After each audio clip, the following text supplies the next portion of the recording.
What is going on, guys? Hope everyone is doing great out there. Thanks so much for joining us. I really am honored that you are here.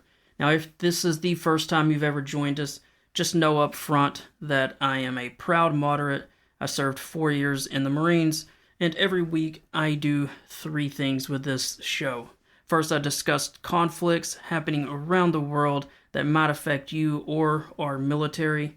I work to unite our country and remind us of how lucky we are to live in America. And finally, I always share some motivation and inspiration at the end of each episode, as well as honor a Medal of Honor recipient.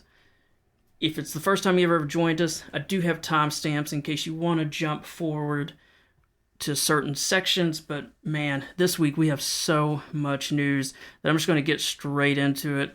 We've got about 20 things I would love to get in the show. I'm not sure I have time to get them all, but I'm going to do my best. As you guys know, I do work a full-time job in addition to this and the writing I do on the side for some newsletters and some fiction writing. So I'm going to get in as much as I can, but guys, I do like to lift weights, I do like to do martial arts, and I do still have a life, so I can only get so much in. But I think I've got what should be set up to be a pretty good show, so we're just gonna jump right into it.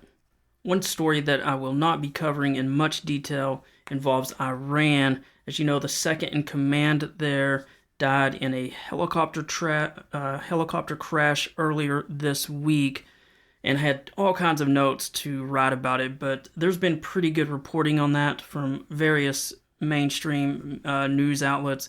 The short of it is, they've already appointed an interim person. There's no real upheaval from it, and so I'm not going to waste a lot of time going into the history of the deceased second in command or what it may or may not do for Iran. The situation is stable. There doesn't appear to be any real change that's going to happen to Iran, so there's no point going into those kind of details. So I'm just going to skip that and move on. If you want to know more about that, just do some online research for the helicopter crash. You'll see lots of stuff on it. But again, it happened really early in the week. It's been pretty well covered, and I'm not going to go in depth on news that happened, basically with bad timing as far as when I released this podcast. It's just hard to do news that happened on, Monday or the early part of the week. So we're just going to skip that and go straight into some Ukraine news. The first story I want to discuss involves the Russian surprise offensive in the northern part of Kharkiv. I have covered this at length in the past few weeks. It's also been in the media pretty much everywhere, but Russia launched this surprise offensive from a Russian territory into Ukraine. It caught Ukraine by surprise, and things looked a little rough in the beginning of this couple or so weeks ago. The great news is that since last week's episode, you can see quite a few articles out there that it appears the Russian offensive is faltering. I'll mention just a couple of headlines just so you can kind of get a feel for it. Now, in previous weeks, there were story headlines in The Economist and other places, stuff like Ukraine's desperate struggle to defend, offensive catches Ukraine unprepared, really scary stories such as this. And it was a bit of a scary situation because Russia had somewhere in the neighborhood of as many as 50,000 troops that were basically behind the very long defensive lines that are 600 miles long that Ukraine had, where this was coming from the north, and they had punched through a very thin Ukrainian line. There was this bit of fear that this could be something that is a dire situation. However, since that time, Ukraine seems to have stabilized the map quite well. The Telegraph, which is out of the United Kingdom, put it this way: Putin's poorly prepared assault on Kharkiv has achieved nothing but record Russian casualties. That was from 1 day ago. One other indication that this advance isn't going as well as Russia would prefer, the Associated Press had a story a few days ago that says, and this is the headline, that Putin says Russia wants a buffer zone in Ukraine's Kharkiv, but has no plans to capture the city.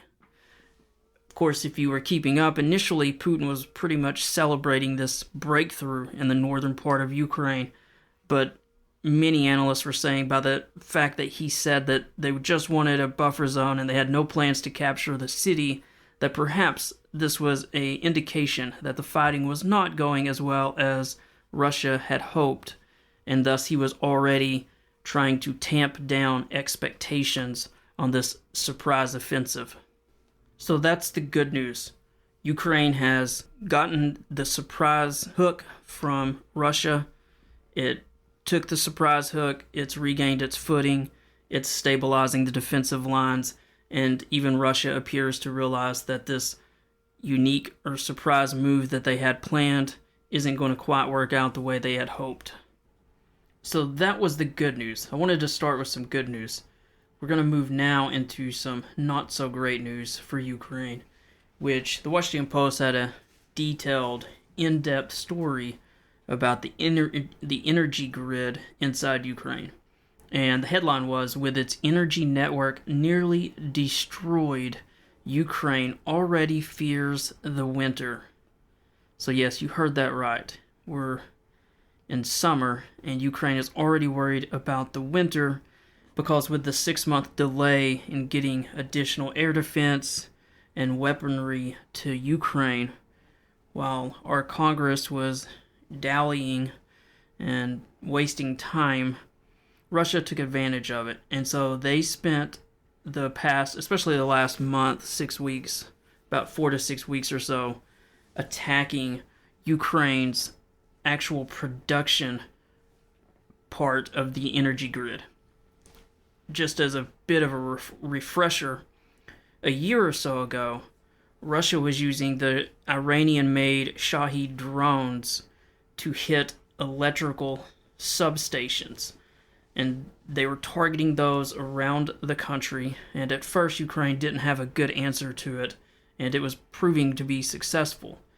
But in recent weeks, Russia has shifted, and they've gone from attacking the electrical distribution grid to actually targeting Ukraine's thermal and hydroelectric power plants, and they have done so quite successfully. In fact, these attacks were so effective that, as I said a week ago, the Ukrainians are having to create limits and brownouts and some short blackouts, especially at night, where cities and areas are completely without power. And so Ukraine has decided to spread that across the entire country out of fairness, and Ukraine is bringing in electricity from 5 other countries already, but even with that, it's not the best picture. A slight bit of good news is that Ukraine's energy company has said that their nuclear power stations, which do provide half of the country's electricity, will ramp up production by September. So things will get a tad better then, but the head of their electric grid said that winter will be, quote, undoubtedly difficult. And then the only question is to what degree. And that energy company, he's quoted as saying that Ukraine has lost 8 gigawatts of electricity production because of the strikes that it's endured the past 4 to 6 weeks on its production in thermal and also in hydroelectric, which is, of course, those big dams that they have. The Russians had targeted, thankfully not the dams themselves, but the actual production facilities next to the dams. So now the dams just serve merely to stop the water flow. They don't generate power as they used to. If you are interested in this story, I actually put in the Substack notes, or the episode notes, a gift link article to the Washington Post story, so you can read more about it and get a little bit more into the weeds if you would like. Moving along, we're going to cover 4 more stories about Ukraine. The first 2 involve actual fighting or ground combat or range of weapons. So the first one is as we had discussed in previous months, Ukraine had really been limited on how much artillery it could fire as the United States went through the very painful 6-month delay on appropriating additional aid to Ukraine. And as I said a few weeks ago, at one point, it was almost a 10-to-1 disadvantage. Ukraine was so limited on artillery ammunition that it could fire only one shot for about every 10 shots the Russians could fire. And I had gone into, in the past, some of the logistical difficulties that Ukraine faced because as the war really got underway when Russia invaded and as Ukraine shifted from Soviet bloc weapons to American or Western-made NATO weapons, changing the size of the artillery calibers, etc., it really started to... They basically became dependent on America and NATO to help supply these 155 millimeter shells. And so they get switched over to them, and then suddenly we are not sending them. But I do have some great news on that front. And I'm going to share in the episode notes a recent engagement where some Russian mechanized vehicles, some armored personnel carriers, and a tank attempt an attack on the Eastern Front. And you can see, and many analysts have picked up on this in the last few days, the amount of Ukrainian artillery being fired is back to what one would normally expect when an armored attack comes at you. And so this was definitely great news to see. I'll put the video in the episode notes if you want to see it, but this attack was very easily stopped between artillery fire and drones hitting these vehicles. And I just know, watching it, you would not want to be a Russian soldier trying to advance through this very heavy artillery fire. The second story that involves ground combat and fighting that I wanted to mention is there is increasing pressure, and I mean quite seriously increasing pressure on the Biden administration to allow Ukraine to use American weapons in Ukraine to strike targets inside Russia. Last week I had played some audio from Secretary of State Antony Blinken saying that Ukraine could essentially do what they want, but it's been clear since that was put out last week that the green light has not been given to Ukraine. So I'm not real sure about the comments. They weren't... it just seems that that was not official U.S. policy. There's been a story that the Secretary of State Antony Blinken is trying to urge President Biden to lift the restrictions. So it's apparently either President Biden or the National Security Advisor, Jake Sullivan, who has been very cautious and soft and wary of agreeing to almost anything. He's increasingly become a target. I've talked about this in previous weeks, but since the last episode, there was just a grilling that the Secretary of State Antony Blinken received inside a hearing in Congress. There was also a official letter that the U.S. House Permanent Select Committee sent to the Secretary of Defense urging the Biden administration to allow Ukraine to strike military targets inside Russia using American weapons.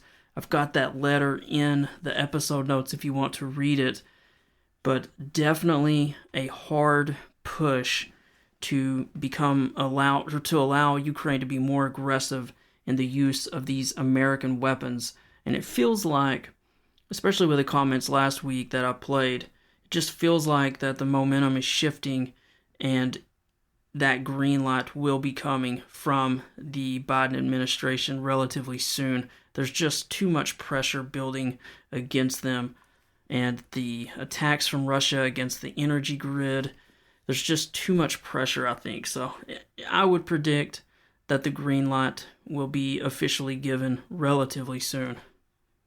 I'm going to shift from the military side of the equation to the economic side of the equation now. And there are two brief stories that I want to make sure you guys are aware of.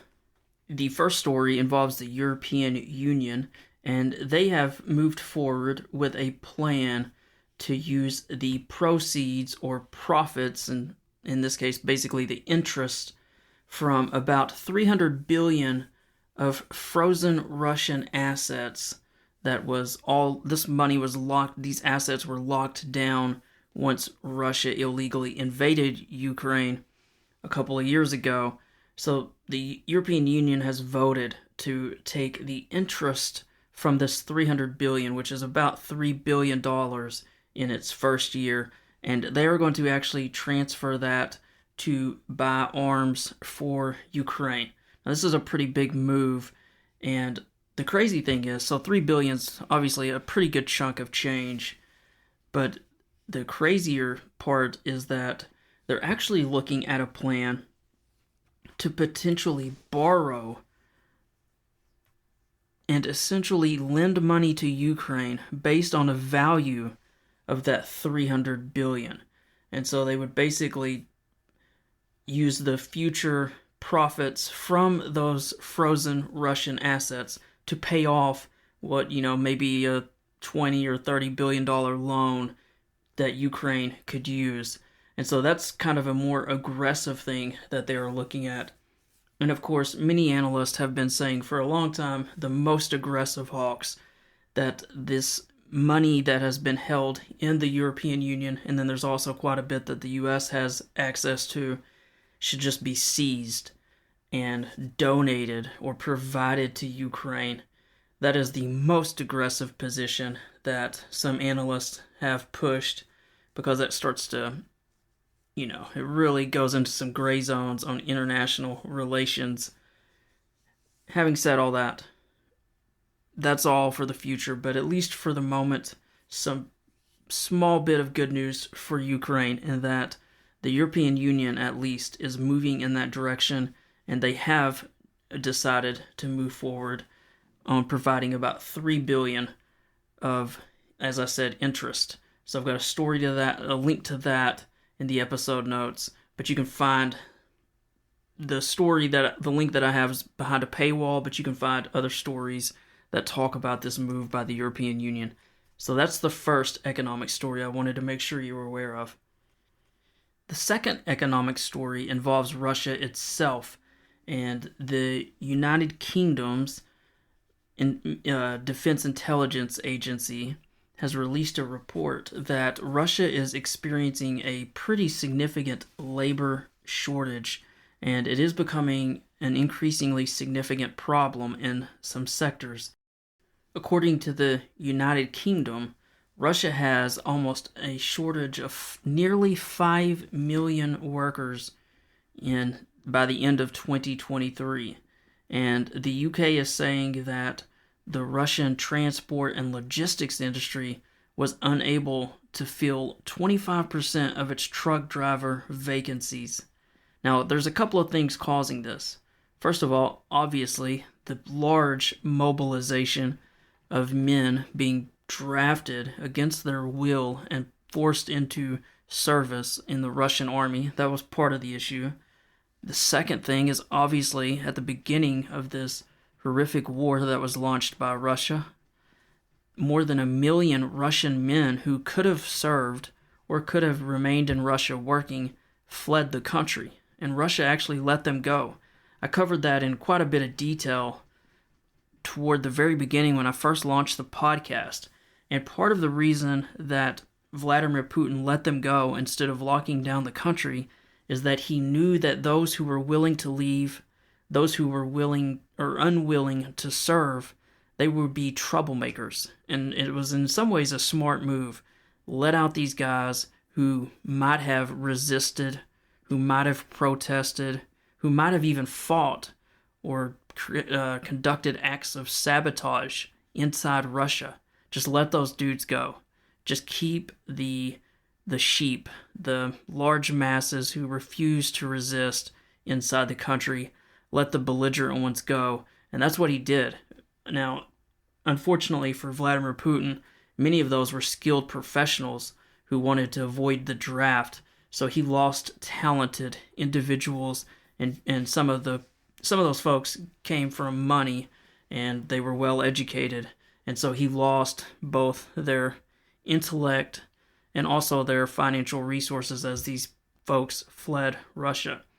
One minor footnote on this labor shortage is, if you remember the terrorist attack back in March, because ISIS attacked that theater, Russia enacted some pretty, harsh restrictions on migrants being employed. And so that has further made the shortage worse, because many companies inside Russia cannot use labor that perhaps they would normally use, because there are some restrictions on migrant employees or migrant employment.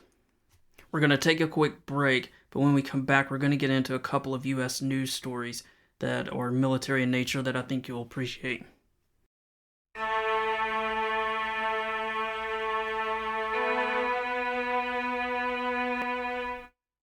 Hey guys, just a quick reminder. If you enjoy the show, you've been listening to it for a while, and you'd like to support what I'm doing, there's a few ways you can do so. You can sign up on my Substack page, support the show at $5 per month.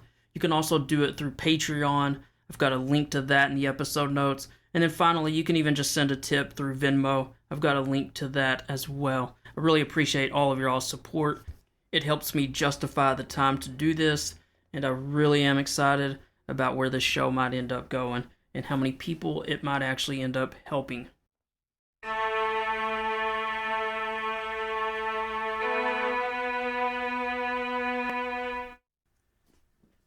On the first U.S. news story, let's begin with a positive, upbeat one. A quite famous destroyer, at least now, has returned to the U.S. The USS Carney, which is a destroyer that had been in heavy engagements against the Houthi missiles and drones, has returned home after what is being called a historic deployment. So I definitely wanted to honor the men and women who are serving on that ship and just share a few words from the Chief of Naval Operations, who obviously is over the Navy. She had this to say, that the USS Carney is, quote, arguably now the world's most battle-hardened surface combatant ship.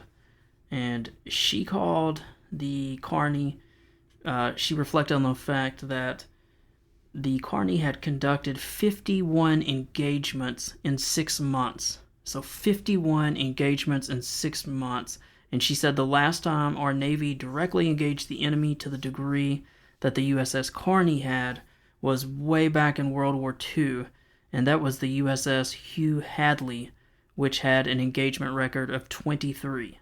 So the USS Carney had 51 engagements compared to 23, which was the previous record. So quite an accomplishment for sure. And I definitely wanted to give a shout out to those men and women who have been doing dangerous work for the U.S. Navy and for all of us who are living under the safety that all the men and women out there serving in the armed forces provide for us. Actually, before I move on, let me say one more thing to celebrate what this ship was able to pull off. The defense newsletter / website Task and Purpose wrote that about the USS Carney, that when it had to shoot down the anti-ballistic missiles that were shot at it, they had between 9 and 20 seconds to engage. 9 to 20 seconds to engage. I mean, that's nothing. And so in some of the interviews, it was discussed how you had to rely on the watch officer and some of the lower ranking folks, because when these attacks happened, which of course they're on patrol 24 hours a day, you had 9 to 20 seconds. And depending on the time of day, they talked about that you had to try to figure out, is the missile inbound? Is it within an envelope that you could even engage? Is it going to even come close enough, or was it targeting some commercial ship further away? And then you've got to make sure that there are no sailors topside. So if the ship's not in general quarters, you've got milliseconds to make sure no one is topside, since you didn't want anyone to get hurt. one of the officers was saying. And so, start to finish, about 9 to 20 seconds to make a decision. I mean, that is some serious stress, and it was probably being done in many instances by lower ranking officers. So these are folks that if you make a mistake on something, your entire career could be over. So this, just again, a big shout out to those men and women and the enlisted and the officers, all of those who took part, because this is definitely a historic accomplishment what that ship pulled off. The final news story that I wanted to go over was the U.S. has completed building the floating pier off the coast of Gaza. Of course, just a reminder, Israel is currently in a war against Hamas, which is based out of Gaza, and so there's a lot of fighting happening there, and there's been a humanitarian crisis, and so the U.S. and many folks in the West have been dropping supplies by plane into the civilian sectors of Gaza to try to feed and provide water to these folks who are in need, clearly. But the airdrops have not been enough, and they're not sustainable. And so the U.S. many weeks ago launched a mission to build a floating pier. They have been working on that for the past week or so, and they've gotten the construction of it complete. And they've also begun the first bit of supplies being moved off of that, or off of the ships waiting to unload, going into Gaza. But this is where it gets a bit complicated.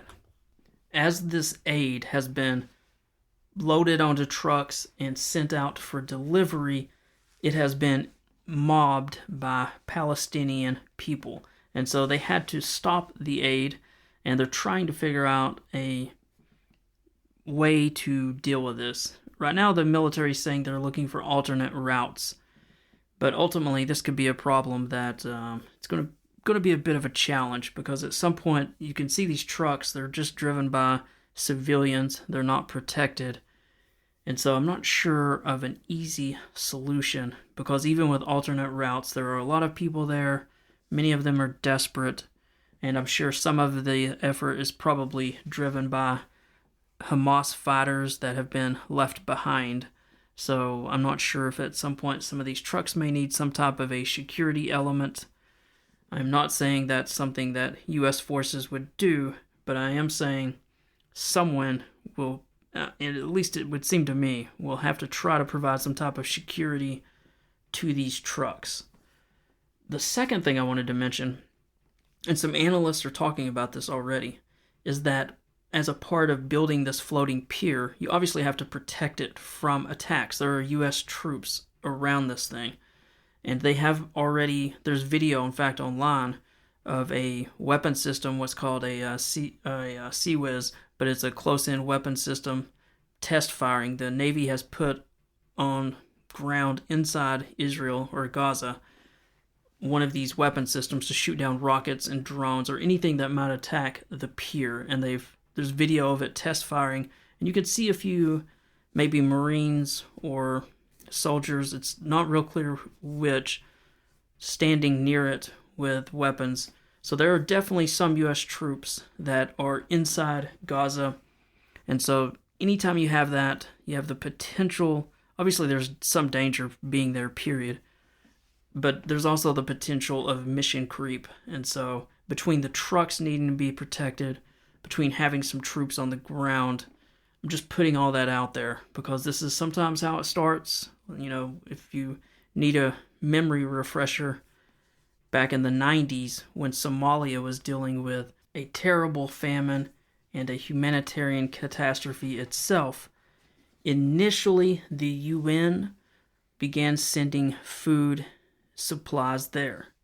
If you recall, that those supplies were also being confiscated, and so the UN decided to protect the supplies, and so UN troops were sent to protect these supplies. So again, initially no U.S. troops. We're talking United Nations troops. They were eventually ambushed, and so that is when U.S. forces were sent. In fact, the United States sent some Rangers over there to try to get the warlord who had attacked the UN troops. I believe it was Pakistani troops that were killed, and thus begins the saga that would eventually end up being the movie Black Hawk Down. But it would lead to some very terrible fighting and some decent number of casualties in the process. So these are the things you gotta kind of keep an eye on and make sure that you don't have that kind of mission creep.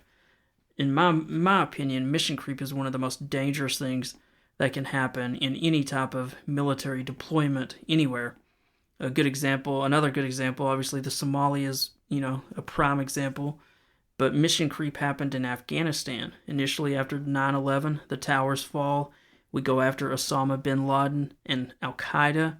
We very quickly sent in special forces and Green Berets to help the Northern Alliance overthrow the Taliban.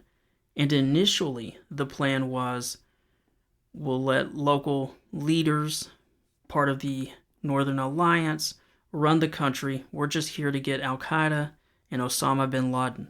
But what happened was, as you know very well, mission creep. We decided we would turn Afghanistan into a democracy.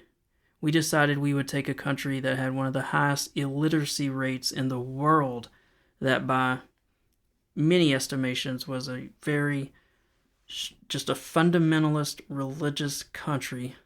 Many of the men there were fanatics. But we decided that we would create a democracy, and we would even create an Islamic country that had rights for women. Which is, when you think about where Saudi Arabia is in that historical picture, to go to one of the most poorest, illiterate, and religious fundamentalist countries in the world and say we're going to not only create democracy, but, give women rights. Just unbelievably, almost impossible mission from the beginning. And we actually kind of sort of pulled it off for a while before we abandoned them. But mission creep, I don't want to get off point too much, but mission creep is something you got to watch. And so I'm just putting out there that the pier has been built. It's a complicated situation. And so we'll keep an eye on this as the days and weeks go by. All right, let's get to the best part of the show. I call this the Never Ever Give Up segment. And I call it the Never Ever Give Up segment because we must never ever give up as a country. Though we face great division, a massive debt burden, and probably future problems that none of us could even predict. But we must never give up as a country. And I believe we must stay united. And also, as individuals, we must never, ever give up. We've got family and friends counting on us. So in this section, I'm going to share some motivation to help encourage you. I'd like to begin by honoring a Medal of Honor recipient. If you don't know, the Medal of Honor is the highest military decoration you can possibly earn in the military. And it's awarded to service members who have distinguished themselves by acts of valor. The medal is typically awarded by the President of the United States upon the recommendation of the armed services. One final footnote before I read this week's. As I said when I first began this back in April, I am just going in alphabetical order because I could not possibly decide which wars to begin with, which services, etc. And since there's more than 3,000 of these, it was just too much. So I'm just going very simplistic alphabetical order. This week, both of the Medal of Honor recipients served in World War I, which of course featured a lot of attacking of trenches and small unit tactics. Both of the citations are actually somewhat similar, and they're both pretty incredible. First gentleman that I want to honor by reading his citation is Corporal Jake Alex. Corporal Alex served in World War I in the United States Army, and his citation reads as such. At a critical point in the action, when all the officers with his platoon had become casualties, Corporal Alex took command of the platoon and led it forward until the advance was stopped by fire from a machine gun nest. Corporal Alex then advanced alone for about 30 yards in the face of intense fire and attacked the machine gun nest. Using his bayonet, he killed 5 enemy soldiers, and when the bayonet broke, he used the buttstock of his rifle to attack others, capturing 15 prisoners. Again, those were the actions of Corporal Jake Alex, who earned the Medal of Honor for that attack, for taking command, for putting his life on the line. Second gentleman I want to honor, again, World War I, United States Army. This is Captain Edward Allworth. Captain Edward Allworth. Here is the citation for his actions. While his company was crossing the Meuse River and Canal at a bridgehead opposite Clory-le-Petit, the bridge over the canal was destroyed by artillery fire, and Captain Allworth's command became separated, with half of it on the east bank of the canal and the remainder on the west bank. Seeing his advance units making slow headway up a steep slope ahead, Captain Allworth mounted the canal bank and called for his men to follow. Plunging into the river, he swam across the canal under fire from the enemy, followed by his men. Inspiring his men by his example of courage, Captain Allworth led them up the slope, joining his hard-pressed troops in front. By his personal leadership, he forced the enemy back for more than a kilometer, overcoming machine gun nests and capturing more than 100 prisoners, a number which exceeded that of the men in his command. The exceptional courage and leadership displayed by Captain Allworth made possible the re-establishment of a bridgehead over the canal and the successful advance of other troops. Again, that was the citation for Captain Edward Allworth. And if you know anything about military tactics, it is hard to put into proper perspective how big a deal those actions were. Not just the personal bravery, but anytime you are conducting an attack and you're in the offense and you move past a bridge or move to a bridge and it's blown up, if you don't move quickly, the enemy digs in much deeper. They move reinforcements into the area. You can completely stall out an attack. So by pushing his unit across after the bridge had been shelled by artillery and collapsed, and then pushing another 1,000 meters, creating the bridgehead where additional reinforcements could come through, you can't really put a proper price or proper value on what that type of initiative and speed of action does in an actual battle, or even in a larger standpoint in an actual war itself.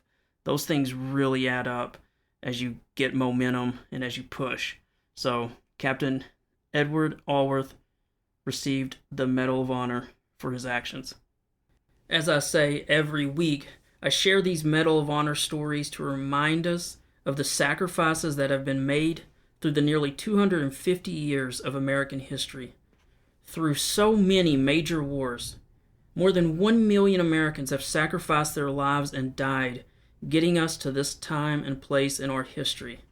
In wars such as the American Revolution, the War of 1812, the Civil War, World War I, World War II, the Korean War, the Vietnam War, Desert Shield, Desert Storm. Then, following September 11th, Operation Enduring Freedom in Afghanistan, Operation Iraqi Freedom, and these were only the major wars that I've listed. And I know I overlooked so many smaller conflicts. In all, more than 41 million Americans have served over the course of our nation's history. And as I said earlier, more than 1 million have died.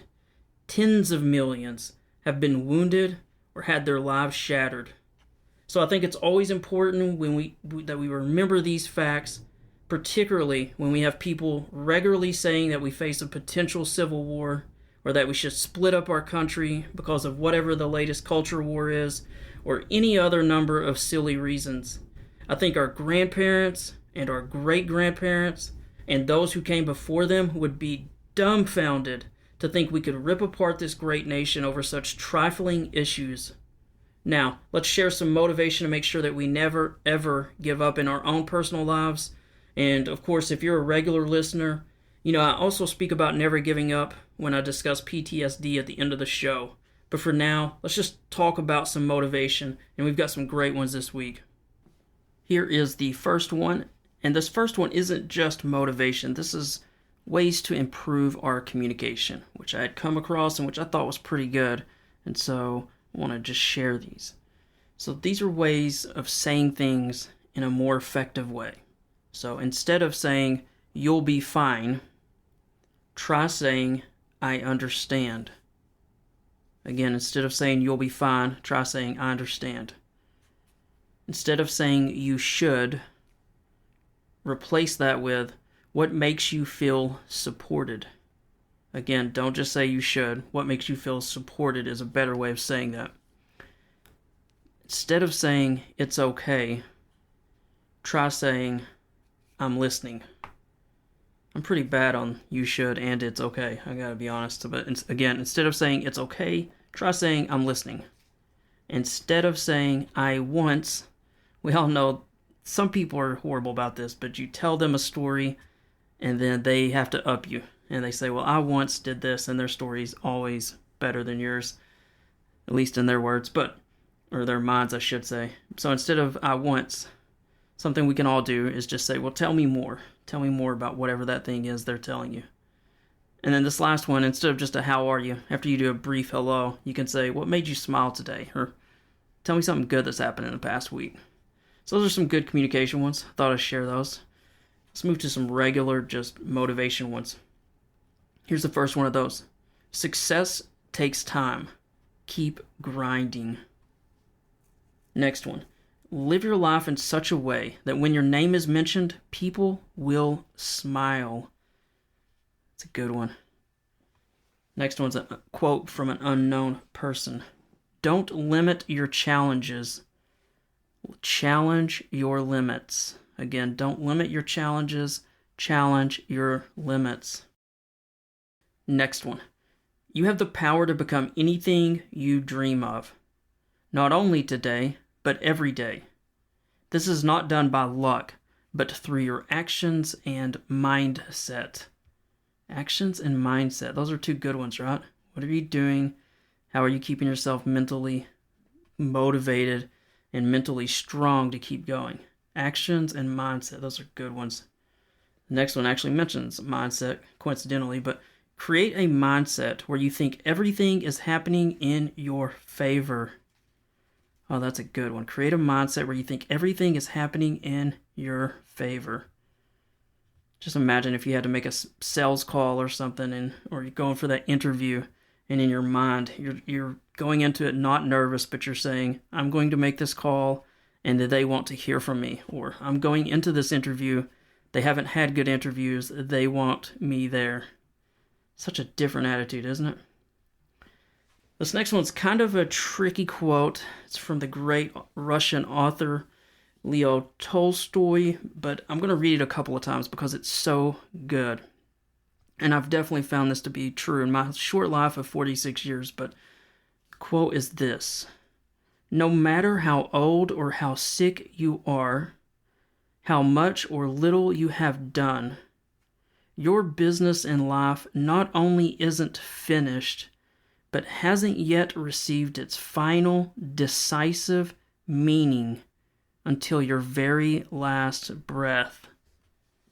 Oh, that's a good one, isn't it? You gotta chew on it, but no matter how old or how sick you are, how much or little you have done, your business in life not only isn't finished, but hasn't yet received its final, decisive meaning until your very last breath. That one is deep. I know in my short life, as I was saying, I have definitely had those moments where, if you'd asked me while I was in the Marine Corps, what's your goal, what's your life all about, it was all about the military, and I had these really ambitious dreams, and then later it was, oh, I'm going to get out, I'm going to go to college, and then later it was some family stuff, and then later it was, oh, I'm running this business, this weekly newspaper, this is so important to the community, and maybe I'm going to eventually grow it into launch other newspapers. And I had these just crazy dreams. I did that for 9 years, and then it was gone, and I was like, man, like, what was the point of all that? And then it was writing books, and I'm sure in your own life you've gone through just different stages where if you'd been asked, if you'd been put on a lie detector test, what is the point of your life? What's the most important thing in your life? You would absolutely just tell the truth. It is A, B, C, D. It is this. It is absolutely this. 100%. And, it ain't always that. It is at that point. But you hit curves in, the road. Sometimes the road forks. Sometimes life takes a turn you don't expect. And I certainly know that my life has been that way, and I'm betting yours has too. But again, the quote is, no matter how old or how sick you are, how much or little you have done, your business in life is not over. It not only isn't finished, it hasn't received its final decisive meaning until your very last breath. All right, here's the next one. This is just a regular quote. Wise men are not always silent, but they know when to be. That's pretty good. Wise men are not always silent, but they know when to be. This next one's a quote from Confucius. Here it is. It does not matter how slowly you go, so long as you do not stop. I feel like every week I read one that's somewhat similar to that, because so much about achieving your goals is about never giving up. But again, the quote is, it does not matter how slowly you go, so long as you do not stop. This next one's kind of a deep quote. Some of life's best lessons are learned at the worst time. Again, some of life's best lessons are learned at the worst times. We all know that is very true. Not a good thing. It's just how it is sometimes. Here's the next one. Don't give up when things get rough. Fight harder. Remember, it always works out in due time. Don't give up when things get rough, or I would have said tough. Fight harder. It always works out in due time. This last one is about endurance. It's a good one. The quote is, do you know of any tree that you plant today which produces fruit overnight? Have faith. That little seed you are planting today will become a giant tree one day. Do your thing. Focus on the process. Work hard. Don't quit. Results will take care of themselves. It's pretty good. I feel like that would be one that was good 50 years ago or 100 years ago.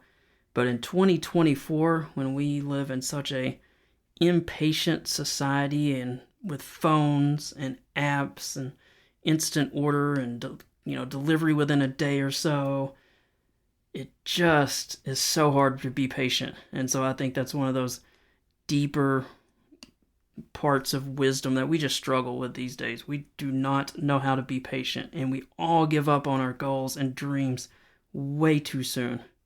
We are impatient. It's just almost humorous to me how we can all name people who are successful who just basically outlasted those around them. They just didn't give up. They were just bull stubborn. Keep pounding the wall. Keep going. Ignore the people telling you to stop. You just keep going and you stay patient. That's like probably 80 or 90% of the formula of success. But we don't want to do that. We want to find like the easy way, the shortcut, the hack, the app that'll tell you how to do this. We just don't want to do the work, and we don't want to be patient. And so we take shortcuts.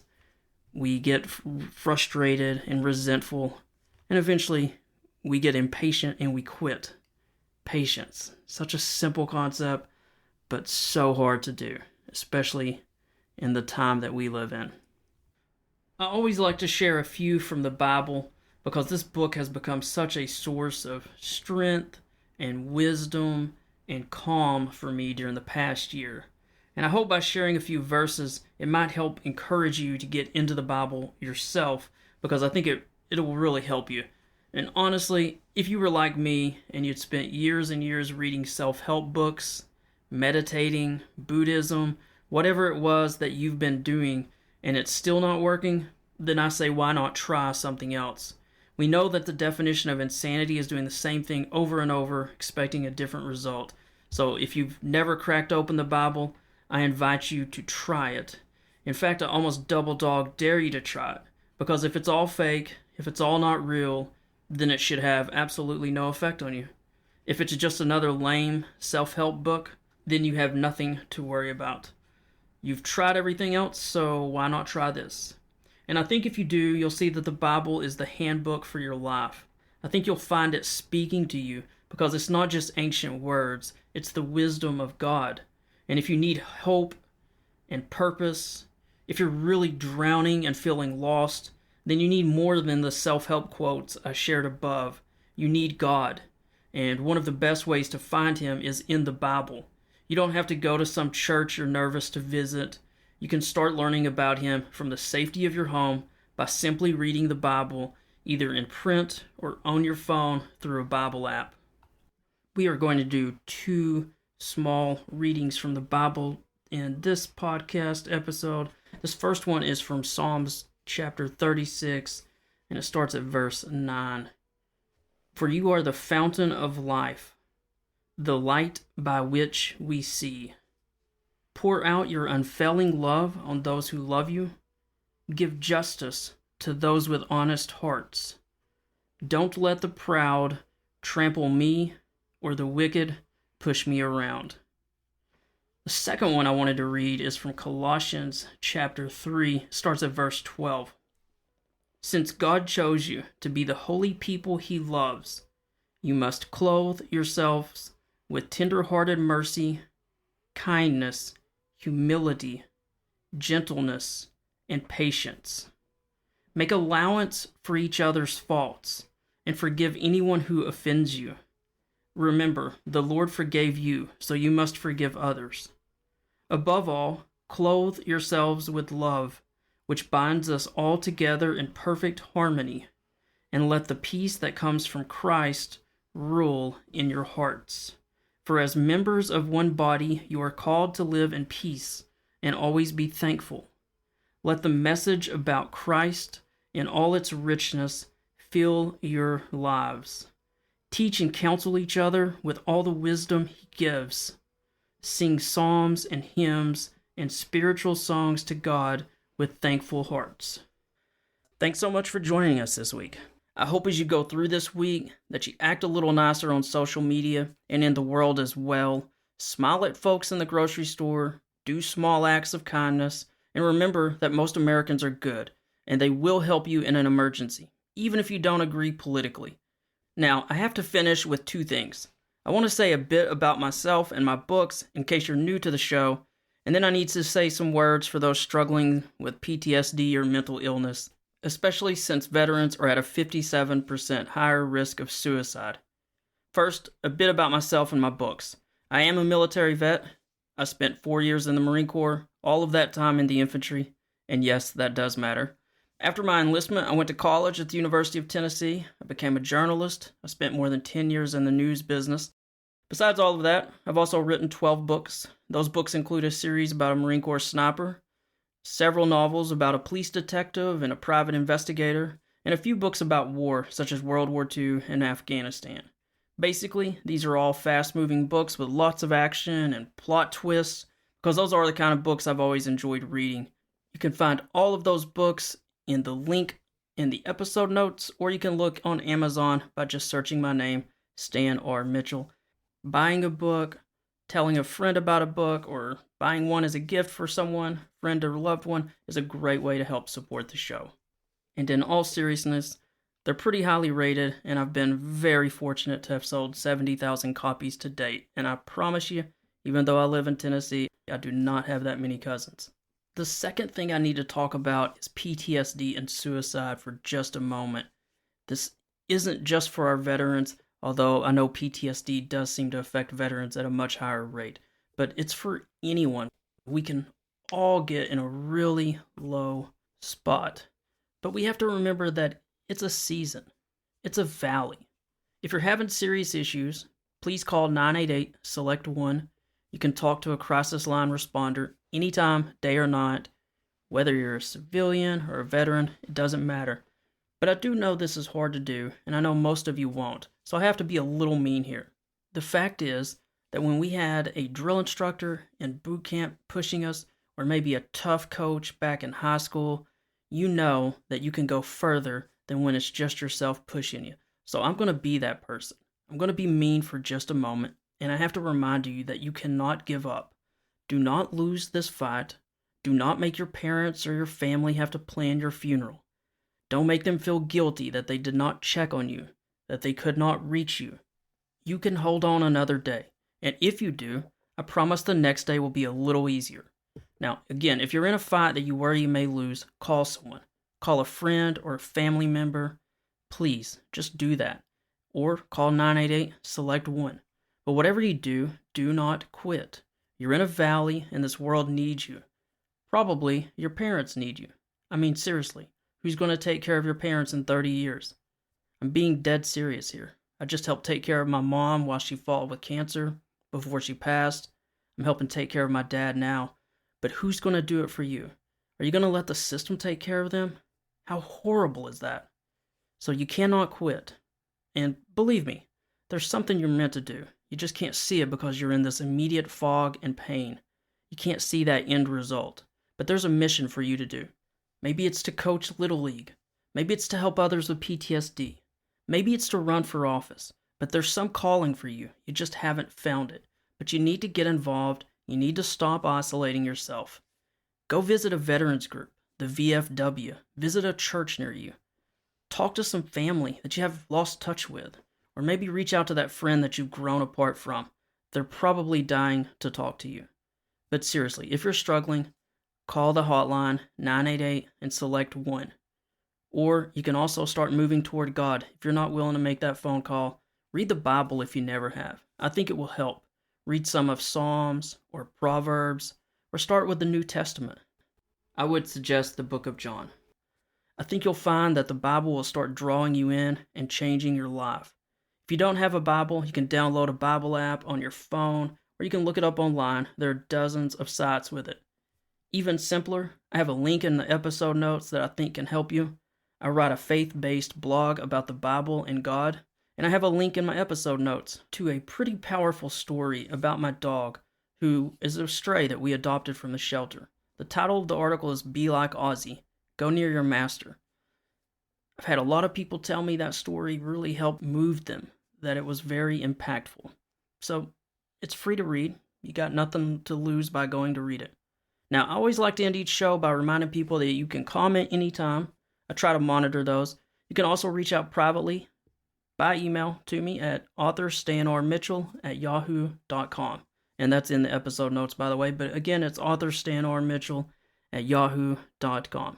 Hey, here's one other thing. This podcast is about defense news, but I also do a political blog. So if you love my moderate, optimistic views, you might enjoy that. It's called Thoughts from a Southern Gentleman. You can find a link to the episode notes to that as well, or you can just search that on Google. Hey, thanks for hanging with me this week. It's truly an honor to talk with each of you, and to know that there's a few of you out there who are listening and who care about our country and our military and all the issues that we face. I know there are a lot of scary issues out there, but we're going to get through them together, the same way America's gotten through everything before this. I love you all, but never forget that God loves you more than you can possibly imagine. He is our true Father, so I hope you spend some time with Him this week. If you want true peace and strength and wisdom, make sure you read your Bible some this week. It'll help you a lot. And also, reach out to a friend or anyone who you know is struggling. Whether they are young or old, life is truly hard. We know this. But the true strength of this country is its people, and that includes you folks listening to me right now. So be a leader. Be a doer, be a servant to someone. With all of that being said, I'll catch you all next week. You have been listening to The View from the Front. I hope you enjoyed the show.